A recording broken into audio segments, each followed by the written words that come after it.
Many wondered if the delivery man was a suspect. Investigation proved him innocent. On the 7th day of his daughter's disappearance, the father wondered who he had offended.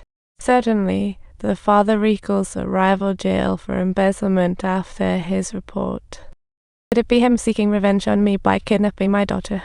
Just then, the detective inside the trunk let out a loud shout. The detective hid in the trunk to protect his father, but got out for fresh air due to the heat.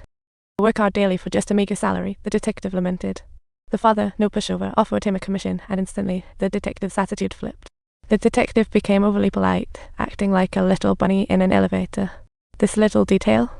It was the director's cheeky jab at the Korean police and the complexities of human nature. On the 10th day without his daughter, the kidnapper finally decided it was time to ring up the father. "I just want to hear my daughter's voice," the father pleaded. But the kidnapper remained as tough as ever, seemingly immune to the father's feelings. Detective continued to hide in the trunk, ready to protect the father. This felt like a surreal play unfolding. Just then, the kidnapper called again, demanding a new location, and that your daughter has a fever. Hearing this, the father broke down, begging the kidnapper to show at the garbage can for clues. A note in the trash can mark the next exchange location. But every time they got a new address, another evil tent seemed to rear its ugly head. The kidnapper instructed them to park by the roadside and drop off a cool billion in cash, then off to the cable car they go. As police arrived at the hotspot, the couple noticed a suspicious man lurking nearby while boarding the cable car. This man seemed to hint at the identity of the kidnapper. The detective in the trunk, hearing the commotion, the detective quickly updated his colleagues and prepared for some covert contact. Upon reaching the mountain top, they saw no daughter but were repeatedly toyed with by the kidnapper, with the detective's whereabouts unknown. Despair surged, forcing the police out. The next day, the detective awoke in an abandoned amusement park. He was left totally naked and stranded by the kidnapper, begging passing strangers for help. Eventually, he returned to the police station and became the king of comedy among his colleagues. A few days later, on the 12th day of the disappearance, the police were still baffled and decided to interrogate the rival mentioned by the father. The rival had a motive for sure, but he had an alibi for the day of the disappearance. Consequently, police let him go. The father drowned sores in drink, hoping for his daughter's return. The next day, the kidnapper called once more, shattering the father's faith in the police. "The dumbest thing you did was trusting those cops." Upon hearing this, the father began to plead, saying he would offer $1 billion as long as they released his child.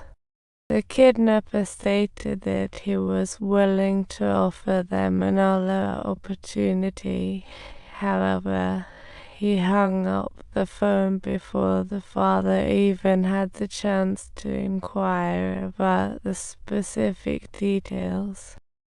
At least the daughter was safe for now, but after that call, the kidnapper ghosted them completely. 3 days later, on the 17th day of the daughter's disappearance, the mother received a mysterious letter from the kidnapper. The letter stated that if she wanted her daughter to live, she had to act by the instructions, along with a tooth from her jaw. The mother, near plus or minus a pound, dressed in red by the kidnapper's demand, and told police she'd go to church. Upon learning this, the father became suspicious and hurried to the church with the police. No wife's trace was found in church, enraging the father and sparking intense clashes with police. Meanwhile, the mother followed the kidnapper's directions and found another clue in a street garbage bin. She set off immediately, but by the time she reached the elevator, it was packed, so she had to climb up, breathing heavily halfway up with hallucinations. Times L, this brought back striking images of her son practicing in the hallway. But the more pressure she felt, the more intense the hallucinations became. Promising her guilt was playing tricks on her mind, and when she arrived at Jantan, she saw another note that contained a bank account number. The kidnapper demanded another $1 billion be wired while he watched this helpless spectacle from upstairs. The mother, on the verge of collapse, angrily rushed towards the original machine. "I never thought it would be so hard to spin it around." The kidnapper, witnessing the scene, fulfilled his prank and turned to leave as the mother cried alone in the rain. Ultimately, the mother collapsed on the ground until she was discovered by passers-by. Police, upon learning this, took the mother home, leaving the couple with psychological scars beyond words. The police, through handwriting analysis, identified the named rival as the prime suspect. The kidnapper signed as Han and Sue, while the rival had previously used Han and he. Subtitles.